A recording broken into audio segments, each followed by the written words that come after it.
Shalom Pak dan Shalom bagi teman-teman sekalian. Saya yang bernama Insayana Gurtarigan, NIM 210104047, Prodi Manajemen Pendidikan Kristen, Grup B. Saya akan menjelaskan jawaban dari UTS. Yang pertama yaitu, apakah yang membedakan pelaksanaan di Satuan Pendidikan Manajemen Pendidikan Kristen menurut bidang Kementerian Agama, Kebudayaan, Riset, dan Teknologi. Yang membedakan pelaksanaan pendidikan manajemen pendidikan Kristen yaitu di dalam Satuan Kementerian Pendidikan Agama, di situ mempelajari terkhusus tentang agama yang berhadapan dengan Alkitab dan keagamaan. Di situ terkhusus dipelajari. Begitu juga dengan kebudayaan. Pada bidang kebudayaan di situ juga terkhusus untuk mempelajari kebudayaan. Dan pada bidang informasi, riset dan teknologi di situ pada umumnya mempelajari pelajaran yang umum. Tidak ada terkhusus yang misalnya pada teknologi informasi kita mengetahui di dalam negeri dan di luar dari negeri itu. Yang kedua yaitu bagaimana praktek manajemen pendidikan di satuan pendidikan, praktek manajemen pendidikan Kristen dasar dan menengah, yaitu memiliki 8 standar di Indonesia, yaitu yang pertama standar pengelolaan. Pada standar pengelolaan di manajemen pendidikan Kristen harus memiliki standar pengelolaan untuk mengetahui bagaimana cara mengelola perusahaan atau organisasi itu. Yang kedua yaitu standar isi. Kita harus mengetahui isi dan apa yang akan kita rencanakan untuk mengelola perusahaan itu. Yang kemudian ada standar proses. Pada standar proses kita akan mengetahui bagaimana cara kita untuk memproses perusahaan tersebut dengan baik. Dan kita harus mengetahui bagaimana proses-prosesnya dari kepemimpinan sampai ke bawahannya itu. Dan yang kemudian standar penilaian. Di situ kita dengan adanya standar penilaian, kita mengetahui bagaimana pekerjaan yang dikerjakan oleh bawahan atau pemimpin, kita dapat menilainya dari segi pekerjaannya itu. Yang kemudian standar pendidikan dan tenaga kependidikan. Di situ diperlukan standar pendidikan, misalnya di satuan pendidikan sekolah, ketika tidak adanya peserta didik dan tenaga pendidikan, maka sekolah itu tidak akan berjalan dengan baik atau perencanaannya tidak akan tercapai karena apabila tidak ada peserta didik atau tidak adanya tenaga kependidikan, maka sekolah itu tidak bisa untuk berjalan dengan baik, karena di dalam satuan sekolah harus berimbang. Maksudnya di situ harus memiliki peserta didik dan tenaga kependidikan untuk bisa melaksanakan pendidikan itu di sekolah tersebut, dan prosesnya pun berjalan dengan baik ketika adanya peserta didik dan tenaga pendidikan, begitu juga dengan pemimpin. Dan pemimpin pun di situ harus mengetahui bagaimana cara mengelola sekolah tersebut untuk dapat berjalan dengan baik, dan dia harus bekerja sama dengan bawahan supaya apa yang direncanakan dapat tercapai dengan baik. Kemudian adanya standar sarana dan prasarana. Sarana prasarana ini sangat penting bagi sekolah, yaitu misalnya puskesmas atau alat transportasi. Ketika ada siswa atau guru yang sakit, puskesmas sekolah, kita harus menyelamatkan siswa tersebut dengan membawa dia ke puskesmas. Dan begitu juga dengan adanya transportasi, ketika ada urusan ke sekolah lain atau ke lembaga-lembaga kementerian, misalnya ke lembaga yang lain, kita bisa memakai transportasi tersebut, dan kita tidak akan perlu lagi mencari transportasi yang lain karena sudah terpenuhi sarana dan prasarana di sekolah tersebut. Kemudian diperlukan standar biaya. Standar biaya yaitu untuk memenuhi kebutuhan untuk sekolah tersebut. Dengan adanya standar biaya ini kita bisa mengelola sekolah tersebut dengan memenuhi kebutuhan yang diperlukan di dalam sekolah itu. Misalnya, ketika tidak adanya meja belajar, maka siswa tersebut akan kewalahan untuk belajar di lantai.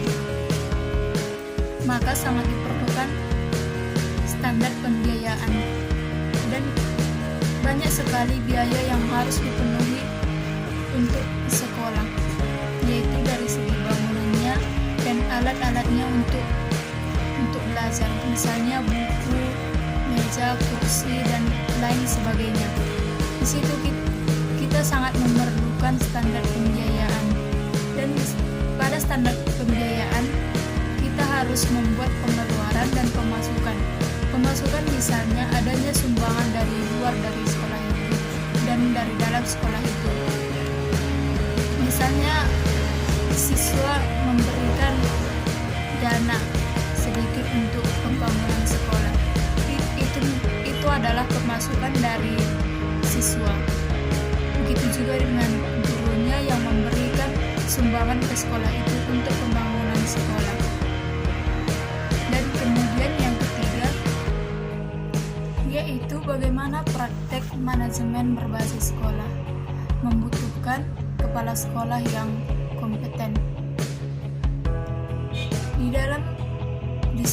Di dalam satuan sekolah, kepala sekolah harus memiliki kompetensi kepribadian, yaitu untuk mengetahui bagaimana siswanya itu di dalam lingkungan sekolah maupun di luar dari lingkungan sekolah.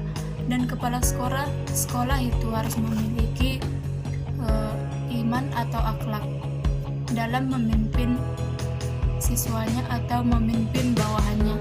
Kemudian kepala sekolah juga harus memiliki kompetensi manajerial untuk mengetahui aktivitas-aktivitas yang ada di sekolah itu dan bisa memberikan pengetahuan khusus kepada guru untuk bisa membimbing siswanya dengan baik. Dan kepala sekolah harus memiliki kompetensi supervisi, yaitu dalam melaksanakan program supervisi, kepala sekolah akan merencanakan bagaimana sekolah itu dapat berjalan dengan baik dengan membuat kegiatan-kegiatan. Terlebih dahulu kepala sekolah merencanakannya dan membuat rapat dengan guru-guru lain, dan di dalam rapat itu kepala sekolah memutuskan dan membuat perencanaan. Di dalam membuat perencanaan itu kepala sekolah harus bekerja sama dengan para guru-guru supaya perencanaan itu dapat berjalan dengan baik. Dengan adanya kerjasama itu, maka apa yang telah direncanakan nantinya dapat berjalan dengan baik dengan adanya kerjasama. Kemudian kepala sekolah harus memiliki kompetensi sosial. Artinya di situ kepala sekolah yang memiliki kompetensi sosial, kepala sekolah yang memiliki bergaul di luar dari sekolah itu, misalnya di dalam masyarakat, kepala sekolah harus memiliki sikap yang baik dan sehingga nantinya di lingkungan masyarakat kepala sekolah terkenal dengan pemimpin yang sopan dan disiplin. Di situ kepala sekolah sangat membutuhkan siswa yang ingin menjadi di situ kepala sekolah, ingin siswanya di luar sana dengan baik menceritakan kepada teman-temannya atau kepada orang tuanya memiliki pemimpin yang disiplin. Maka kepala sekolah tersebut harus memiliki banyak organisasi di luar dari lingkungan sekolah supaya sekolahnya ini dapat dikenal oleh orang-orang di luar dari sekolah atau di sekitaran dari sekolah itu. Yang kemudian kepala sekolah harus memiliki kompetensi kepemimpinan.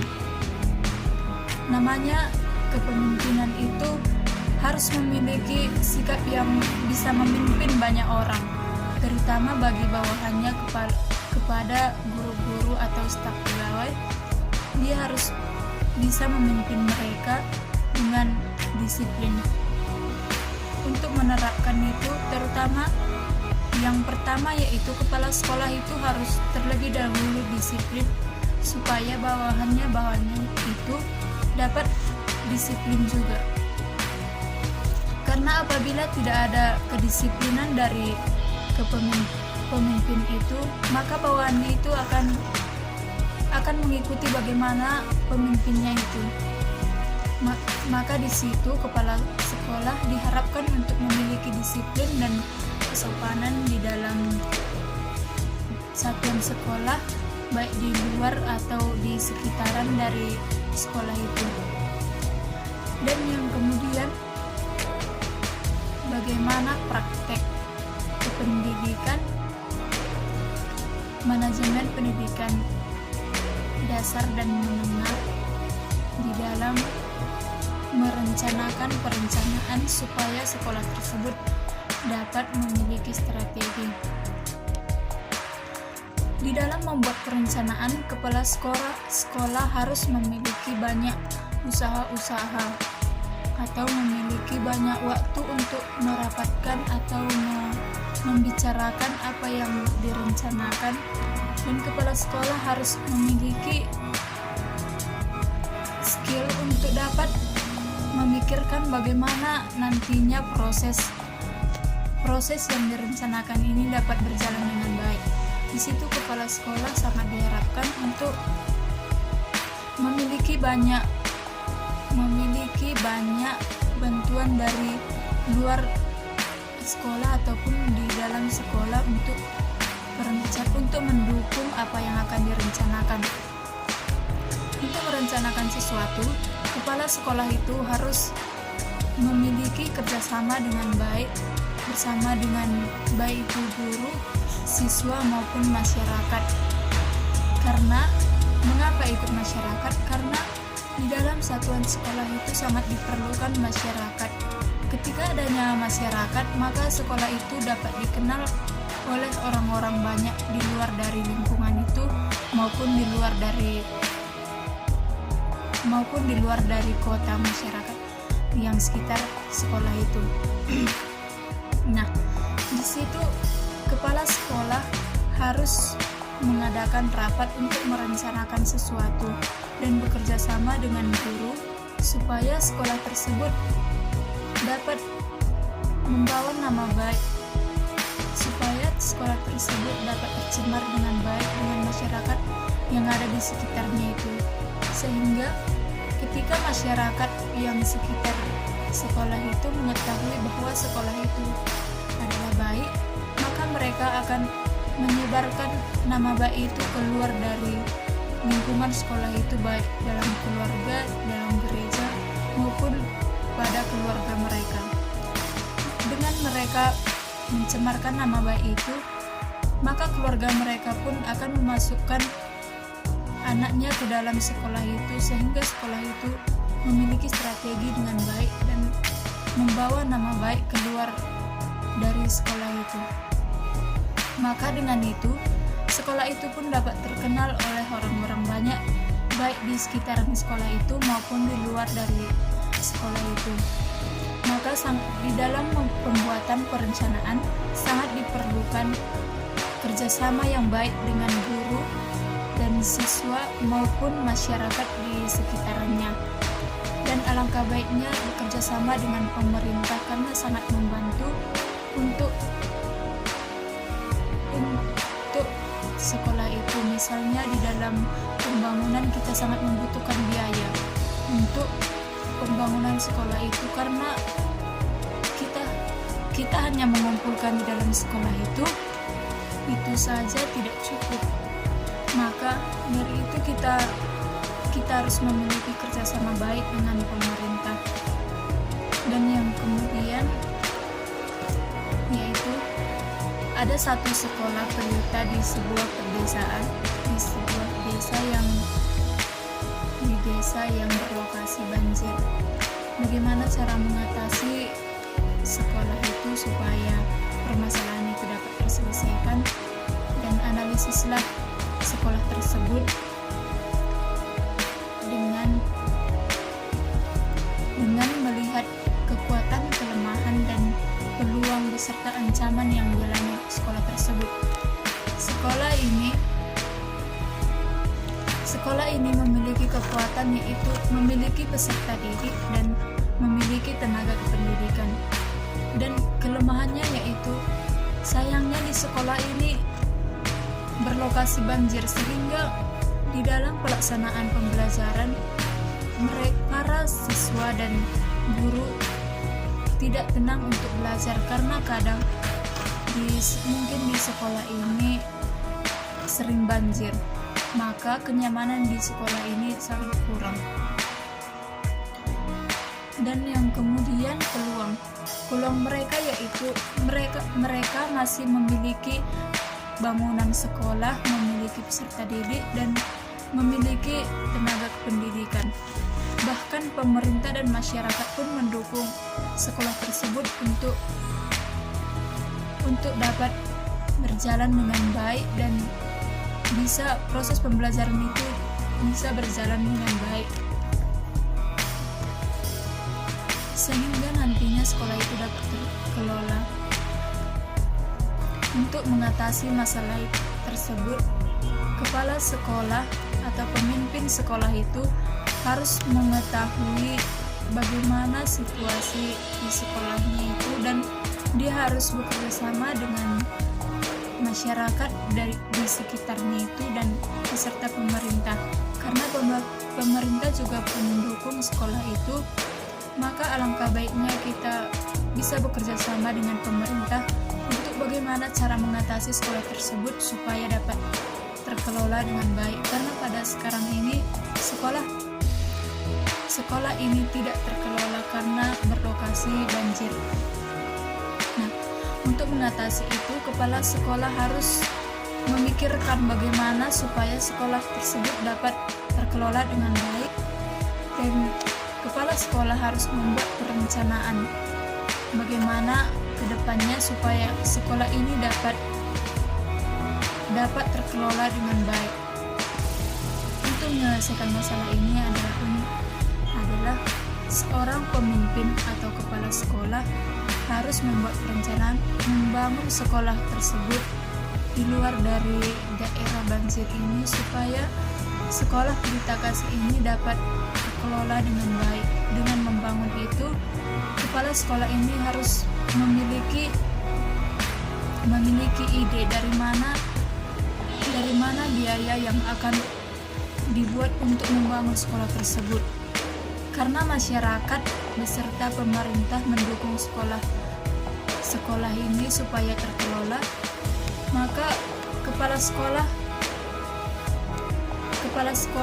membuat sebuah rapat dengan para guru dan masyarakat di sekitarnya itu, supaya sekolah ini dibangun di luar dari daerah yang tidak berlokasi banjir supaya dapat terkelola.